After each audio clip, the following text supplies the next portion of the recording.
एक मकान को तोड़ने की कोशिश की जा रही है, आग भी लगा दी गई है, कुछ हिस्से धू धू कर जल रहे हैं।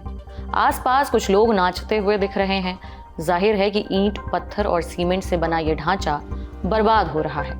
लेकिन पिछले 50 सालों में इन दीवारों ने जो कुछ सुना था, इन दरवाजों, खिड़कियों के इर्द गिर्द जो दुनिया थी, वो किस हद तक बर्बाद हुई है और किस हद तक जल चुकी है, सवाल ये है। इस इमारत को धानमंडी 32 के नाम से जाना जाता है। कभी ये बांग्लादेश के राष्ट्रपिता कहे जाने वाले शख्स का घर हुआ करती थी, शेख मुजीबुर रहमान, बांग्लादेश की आज़ादी के नायक। बाद में इस घर को एक संग्रहालय में तब्दील कर दिया गया, बंगबंधु मेमोरियल म्यूजियम। बंगबंधु शेख मुजीबुर रहमान को ही कहा जाता है। इस शब्द का अर्थ है बंगाल का दोस्त। लेकिन प्रदर्शनकारी ऐसा क्यों कर रहे हैं? दरअसल 5 फरवरी को रात 9 बजे बांग्लादेश की पूर्व प्रधानमंत्री शेख हसीना भारत से बांग्लादेशी लोगों को संबोधित करने वाली थीं। लेकिन इस संबोधन के करीबन 1 घंटे पहले ही प्रदर्शनकारी बंगबंधु मेमोरियल में घुस आए और इसे तोड़ना शुरू कर दिया। आग लगा दी गई। रात अभी आधी भी नहीं बीती थी कि क्रेन और एक्सकेवेटर मौके पर पहुंचे। काम तेज हुआ। अगली सुबह लोगों का हुजूम इकट्ठा हुआ। लोग इमारत, जो कि अब मलबा बन चुकी थी, उसके साथ सेल्फीज लेने लगे। वहां के स्थानीय प्रशासन का कहना है कि उन्हें इसके बारे में खबर तक नहीं थी।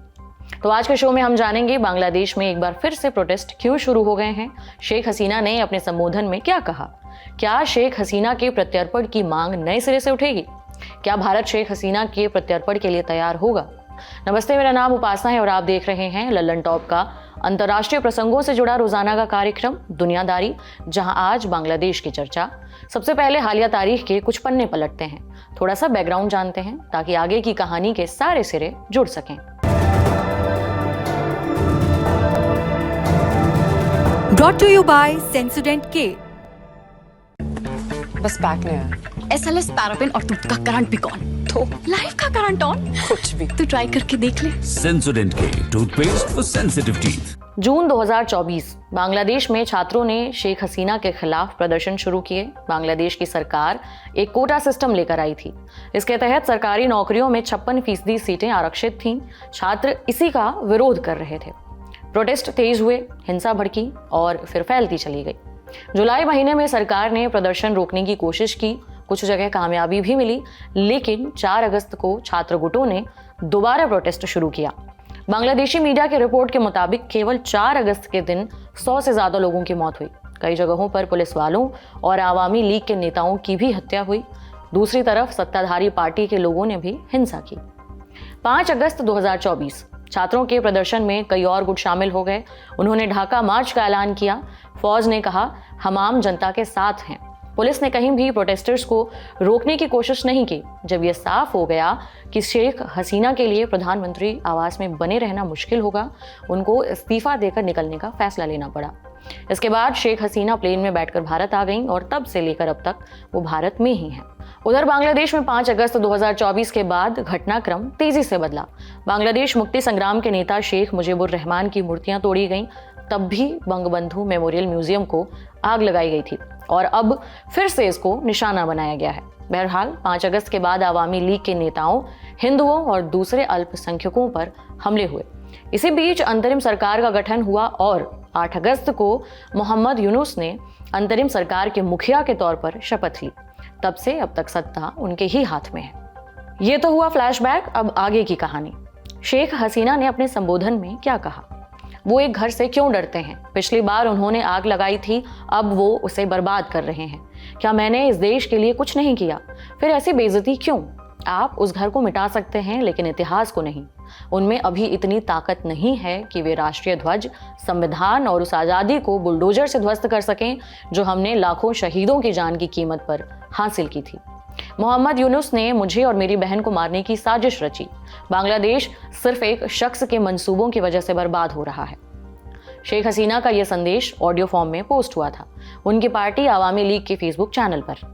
शेख हसीना का संदेश आने वाला है, इसका बढ़ चढ़कर प्रचार किया था आवामी लीग पार्टी के ही एक छात्र संगठन ने। इसका नाम है छात्र लीग। और जैसा कि होता है, मोहम्मद यूनुस की सरकार ने छात्र लीग को बैन कर रखा है। लेकिन ये प्रोटेस्टर्स हैं कौन? ये लोग एक छात्र संगठन की अपील पर यहाँ इकट्ठा हुए थे, जिनका नाम है anti discrimination movement.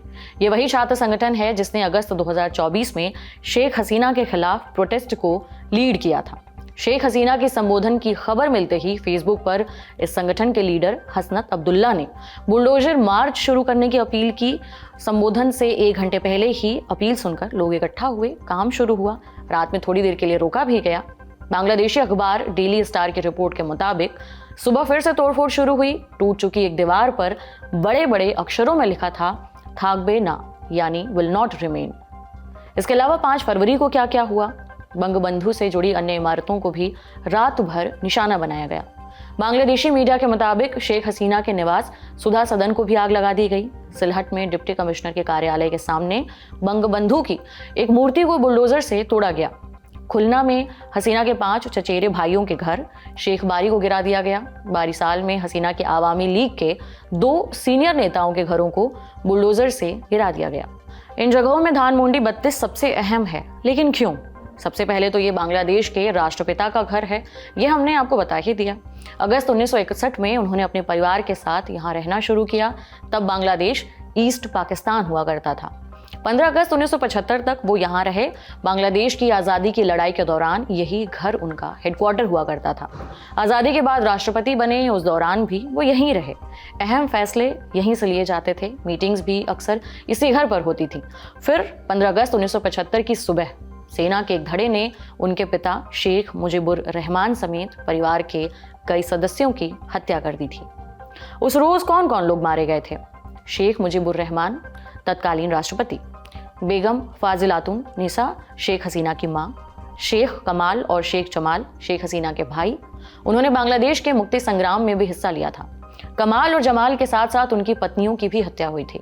Sheikh Russell, वो शेख हसीना का सबसे छोटा भाई था। उस वक्त उसकी उम्र महज 10 साल थी। ये उसी घर में पैदा हुआ था। ये तो उनके परिवार के लोग हुए। इसके अलावा शेख मुजीबुर के 10 और करीबियों की हत्या की गई। शेख हसीना और उनकी बहन शेख रेहाना उस नरसंहार के वक्त विदेश में थीं। वे दोनों बच गईं। उन्होंने बाद में भारत में शरण ली। 1981 में उन्हें वापस लौटने का मौका मिला।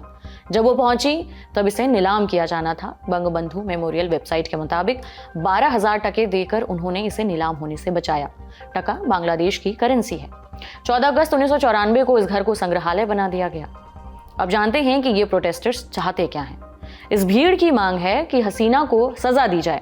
बांग्लादेशी अखबार डेली स्टार की रिपोर्ट के मुताबिक जब 5 फरवरी को शेख मुजीब का घर जलाया जा रहा था, तब भी शेख हसीना को फांसी दिए जाने के नारे लगाए जा रहे थे।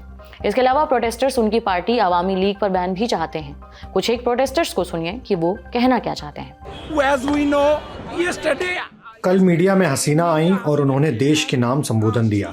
ये हम नहीं चाहते थे, इसलिए लोग उनके घर को तोड़ने के लिए यहाँ आए। अवामी लीग के पास मुजीब का एक कल्ट है और उन्होंने पिछले कुछ कार्यकालों में सत्ता में बने रहने के लिए इस कल्ट का इस्तेमाल किया है। उन्होंने चुनाव में धांधली की और उन्होंने मुक्ति युद्ध के नाम पर अपराध किए। वे हमेशा हमें दबाने के लिए इस मुजीब शब्द का इस्तेमाल करते थे।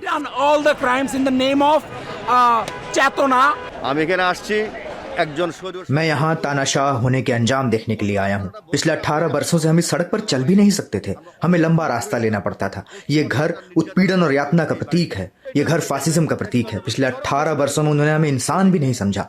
उन्होंने लोगों पर अत्याचार किया, उन्हें गायब कर दिया और कानून का गलत इस्तेमाल किया। कोई इतना अत्याचार कैसे कर सकता है? उन्होंने किसी को आवाज उठाने की इजाजत नहीं दी। उन्होंने मेरे खिलाफ केस दर्ज किया और मैंने उनमें से एक के खिलाफ अपील की। फिर 3 साल तक मुझे छिप कर रहना पड़ा। अब आप समझ चुके होंगे कि हम आज बांग्लादेश की चर्चा क्यों कर रहे हैं, क्योंकि शेख हसीना भारत में हैं और हालिया घटनाओं के बाद बांग्लादेश की ओर से शेख हसीना के प्रत्यर्पण की मांग तेज भी हो सकती है। वहां की सरकार के कुछ एक बयान भी आए हैं। पहला, अंतरिम सरकार के एडवाइजर नाहिद इस्लाम का। ये शेख हसीना के खिलाफ हुए स्टूडेंट्स मूवमेंट का चेहरा थे। अंतरिम सरकार बनी तो इन्हें भी जगह दी गई। 5 फरवरी को इन्होंने कहा, भारत ने शेख हसीना को शर्त दी तो उन्हें इन सब की जिम्मेदारी भी लेनी होगी। हमने भारत से शेख हसीना को बांग्लादेश वापस भेजने को कहा है और ये एक कूटनीतिक मुद्दा है। लेकिन अगर शेख हसीना वहां से राजनीति करने की कोशिश करती हैं, अगर वो भारत में कोई राजनीतिक बैठक करती हैं, तो इसके लिए भारत सरकार जिम्मेदार होगी। दूसरा बयान बांग्लादेश के होम अफेयर्स एडवाइजर जहांगीर आलम चौधरी का। बांग्लादेश की BSS न्यूज एजेंसी के मुताबिक 5 फरवरी को उन्होंने कहा कि बांग्लादेश सरकार शेख हसीना और बाकी आरोपियों को वापस लाने की हर संभव कोशिश कर रही है। ये बयान उन्होंने एक सवाल के जवाब में दिया। उनसे पूछा गया था कि सरकार उन 100 लोगों के खिलाफ क्या कदम उठा रही है जिनके नाम अरेस्ट वारंट जारी है। ये किन अरेस्ट वारंट्स की बात हो रही है? दरअसल शेख हसीना के भारत भागने के बाद वहां के ट्राइब्यूनल ने उनके और उनकी पार्टी के लोगों के खिलाफ अरेस्ट वारंट जारी किया। उन पर छात्रों की हत्या के आरोप लगे। बांग्लादेश की जिस ट्राइब्यूनल में केस गया था उसका नाम है इंटरनेशनल क्राइम्स ट्राइब्यूनल ICT। ये बनाया गया था 1971 की जंग में पाकिस्तान का साथ देने वाले लोगों को सजा देने के लिए। शेख हसीना की सदारत में ही बना था यह ट्राइब्यूनल, लेकिन शेख हसीना तो भारत में थी। गिरफ्तारी के लिए पहले उन्हें बांग्लादेश वापस लाना था। इसके लिए शुरू हुई प्रत्यर्पण की मांग। सितंबर-अक्टूबर महीने तक तो बांग्लादेश सरकार से जुड़े नेता इसकी मांग करते रहे। फिर 24 दिसंबर को खबर आई कि बांग्लादेश की अंतरिम सरकार ने एक आधिकारिक पत्र भारत सरकार को भेज दिया है। इसके अलावा 21 जनवरी को एक और अहम बयान आया। बांग्लादेश की अंतरिम सरकार के लॉ एडवाइजर हैं आसिफ नजरुल। 21 जनवरी को उन्होंने कहा, हमने भारत को शेख हसीना के प्रत्यर्पण के लिए एक पत्र लिखा है। अगर भारत शेख हसीना को वापस बांग्लादेश नहीं भेजता है तो ये प्रत्यर्पण संधि का उल्लंघन होगा। लेकिन बात यही नहीं रुकी। आसिफ आगे बोले कि अगर ये मुद्दा ऐसे नहीं सुलझा तो हम इसे अंतर्राष्ट्रीय मंच पर उठाएंगे। अब जानते हैं भारत और बांग्लादेश के बीच की प्रत्यर्पण संधि की कहानी। दोनों देशों ने 2013 में ही यह संधि साइन कर ली थी। इसके तहत अगर एक देश की अदालत किसी व्यक्ति को अपराधी घोषित कर देती है और वो व्यक्ति प्रत्यर्पण के योग्य अपराध का दोषी पाया जाता है तो दूसरे देश को उस व्यक्ति का प्रत्यर्पण करना होगा।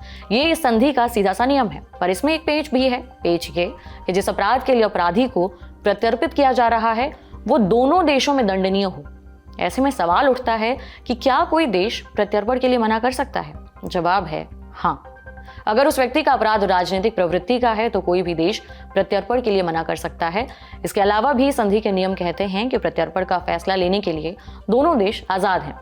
बांग्लादेश और भारत के बीच कब प्रत्यर्पण हुआ है? 2015 में United Liberation Front of Assam ULFA के नेता अनूप चेतिया को बांग्लादेश से भारत लाया गया था। उल्फा को भारत ने एक आतंकी संगठन घोषित किया हुआ है। भारत ने भी बांग्लादेश के कुछ भगोड़ों को वापस प्रत्यर्पित किया है। जमात उल मुजाहिदीन बांग्लादेश के सदस्य असम और पश्चिम बंगाल में छिपे रहते हैं। उनकी भी बांग्लादेश ने पहले मांग की हुई थी। शेख हसीना के प्रत्यर्पण के अलावा भी भारत सरकार से बांग्लादेश के रिश्ते उस हद तक बेहतर नहीं रहे हैं। बांग्लादेश ने अगस्त महीने में ही एक कथित आतंकी समूह के मुखिया को रिहा किया। उस शख्स का नाम था जशीमुद्दीन रहमानी। रहमानी पर कथित तौर पर भारत के खिलाफ आतंकी साजिश रचने के आरोप भी थे। अंतरिम सरकार के 100 दिन पूरे होने पर यूनुस बोले, हम भारत से मांग करेंगे कि वो शेख हसीना को बांग्लादेश वापस भेज दें।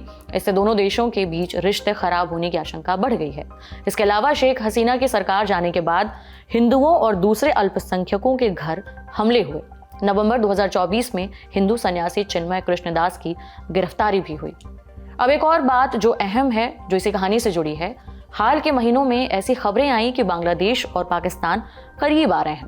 पॉइंट्स में देखिए, शेख हसीना दूसरी बार 2009 में देश की प्रधानमंत्री बनी थी और 2024 तक उनकी सत्ता कायम रही। उनके रहते बांग्लादेश के पाकिस्तान से रिश्ते कभी उतने अच्छे नहीं हो पाए। लेकिन हसीना के जाने के बाद कहानी धीरे धीरे सही बदलने लगी। क्या बदला है? सितंबर 2024 में UN जनरल असेंबली की मीटिंग हुई अमेरिका में। यहाँ मोहम्मद यूनुस और पाकिस्तान के प्रधानमंत्री शहबाज शरीफ की मुलाकात हुई। दोनों नेताओं ने कहा कि हम दोनों देशों के रिश्ते बहाल करने की कोशिश करेंगे। नवंबर 2024 में बांग्लादेश में पाकिस्तान के उच्चायुक्त ने कहा था कि बांग्लादेश के नागरिकों के लिए पाकिस्तान में वीजा फ्री किया जाए। 19 नवंबर 2024 एक मालवाहक जहाज कराची से बांग्लादेश के चटगांव पहुंचा। ऐसा इतिहास में पहली बार हुआ कि बांग्लादेश और पाकिस्तान ने मैरीटाइम लिंक स्थापित किया हो। 19 दिसंबर 2024 इजिप्ट में एक समिट के दौरान मोहम्मद यूनुस और शहबाज शरीफ की फिर से मुलाकात हुई। 26 जनवरी 2025 बांग्लादेश की एक नेवी शिप पाकिस्तानी नेवी के अभ्यास में मदद करने के लिए भेजी गई। यह अभ्यास 7 फरवरी से 11 फरवरी 2025 को होगा। लेकिन एक तारीख और है जिसकी अलग से बात करनी जरूरी है। तारीख थी 21 जनवरी 2025। पाकिस्तान की खुफिया एजेंसी के मुखिया असीम मलिक बांग्लादेश के दौरे पर पहुंचे थे। 21 जनवरी को कई दशकों के बाद ISI का कोई व्यक्ति बांग्लादेश की यात्रा पर गया। इसके अलावा बांग्लादेश के हाई रैंकिंग सैन्य अधिकारी जनरल SM कमरुल हसन 14 जनवरी को पाकिस्तान गए थे। जनरल कमरुल ने पाकिस्तान के सेना प्रमुख जनरल असीम मुनीर से मुलाकात की थी। इस बाबत भारतीय विदेश मंत्रालय के प्रवक्ता रणधीर जायसवाल ने एक बयान भी दिया था। उन्होंने एक प्रेस ब्रीफिंग में कहा, हम राष्ट्रीय सुरक्षा को प्रभावित करने वाली सभी गतिविधियों पर भी नजर रखते हैं और सरकार उचित कदम उठाएगी। अब चलते हैं एक्सपर्ट कॉर्नर की तरफ। हमने इंडिया फाउंडेशन के डायरेक्टर कैप्टन आलोक बंसल से बात की। उनसे पूछा, बांग्लादेश में हालिया घटनाक्रम के बाद क्या शेख हसीना के प्रत्यर्पण की मांग और तेजी से बढ़ सकती है और क्या भारत शेख हसीना के प्रत्यर्पण के लिए राजी हो सकता है? देखिए, अब तो प्रत्यार्पण मेरे हिसाब से और भी ज्यादा मुश्किल हो गया है, क्योंकि जिस तरीके के हालात कल देखने को मिले उसके बाद यह दिखता है साफ तौर से कि बांग्लादेश में कोई कानून व्यवस्था नहीं। जिस देश में उस देश की स्वतंत्रता के जनक बंगबंधु शेख मुजीब के पैतृक निवास स्थान को नष्ट किया जा सकता है, नेस्तनाबूद किया जा सकता है, वहां किसी भी इंसान की जान और माल की सुरक्षा की कोई जिम्मेदारी नहीं। और दूसरी बात यह है कि कल के घटनाक्रम ने फिर से एक बार साबित कर दिया है कि जो लोग आज बांग्लादेश में सत्ता पे काबिज है वो ना तो संवैधानिक रूप से उनके पास कोई संवैधानिक स्वरूप है, ना उनका कोई कानूनी उनकी वैधता है, और ऐसी सरकार को की मांगों को मानना भारत की सरकार के लिए मेरे हिसाब से करीब करीब असंभव है। हाल के दिनों में भारत और बांग्लादेश के बीच बॉर्डर पर फेंसिंग को लेकर भी विवाद शुरू हो गया है, जबकि ऐसे विवाद शेख हसीना के कार्यकाल में आसानी से सुलझा लिए जाते थे। क्या शेख हसीना का भारत में रहना दोनों देशों के बीच रिश्तों में कड़वाहट की वजह बन गया है? भारत को क्या करना चाहिए, खासकर बांग्लादेश और पाकिस्तान की हालिया करीबियों के बीच? भारत को मौजूदा लोग जो सत्ता में काबिज हैं उनके खिलाफ कदम उठाने चाहिए। भारत को शेख हसीना को आज भी बांग्लादेश की प्रधानमंत्री घोषित करना चाहिए और किसी भी हालत में शेख हसीना को वापस बांग्लादेश भेजने की नहीं सोचना चाहिए, क्योंकि अगर हम अपने मित्रों के साथ नहीं खड़े होंगे तो दुनिया में कोई भी आप पर विश्वास नहीं करेगा। हमने इतने समय तक कुछ नहीं किया, उसके बाद ऑलरेडी बांग्लादेश में लोग ये कहने लग रहे हैं कि भारत कुछ नहीं कर सकता। तो ये मेरा मानना है कि हमें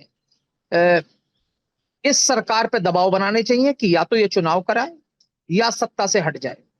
अभी भी ये समझना चाहिए कि राष्ट्रपति और सेनाध्यक्ष शेख हसीना के अपॉइंटीज हैं और जैसे जैसे समय बीतता जा रहा है वो कुछ कदम उठा सकते हैं जिसके अंतर्गत वहां पे चुनाव हो या कुछ सत्ता परिवर्तन शुरू किया जाए।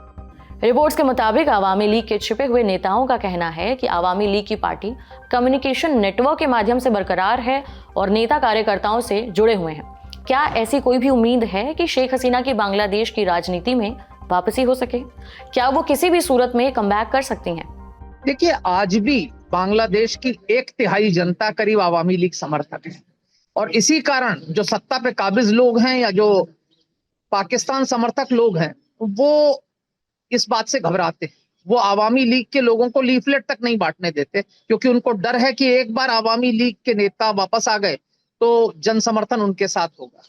और कल जो घटनाएं हुई उसके पीछे भी कारण यही था कि शेख हसीना छात्रों को संबोधित कर रही थी और एक इंफॉर्मेशन के अनुसार करीब 50 लाख लोग लॉक्ड इन थे उस समय जब शेख हसीना उसको एड्रेस कर रही थी।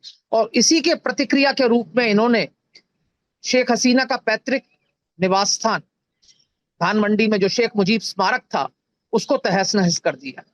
और जिस तरीके से इस अंतरिम सरकार या यूनुस की जो अवैध सरकार है इसने कोई कदम नहीं उठाया उन कदमों के खिलाफ, ये पूरी तरह दर्शाता है कि ये सरकार जो है इन आतंकवादी इन प्रदर्शनकारियों के साथ मिली हुई है और वो उसके रहते हुए कानून और व्यवस्था कायम होने की अपेक्षा करना मेरे ख्याल से बेबुनियाद है। इधर भारत में संसद सत्र में क्या क्या हो रहा है जानने के लिए देखिए हमारा बुलेटिन दिल एलन टॉप शो। दुनियादारी यही समाप्त होता है। अपना और अपनों का ख्याल रखिए।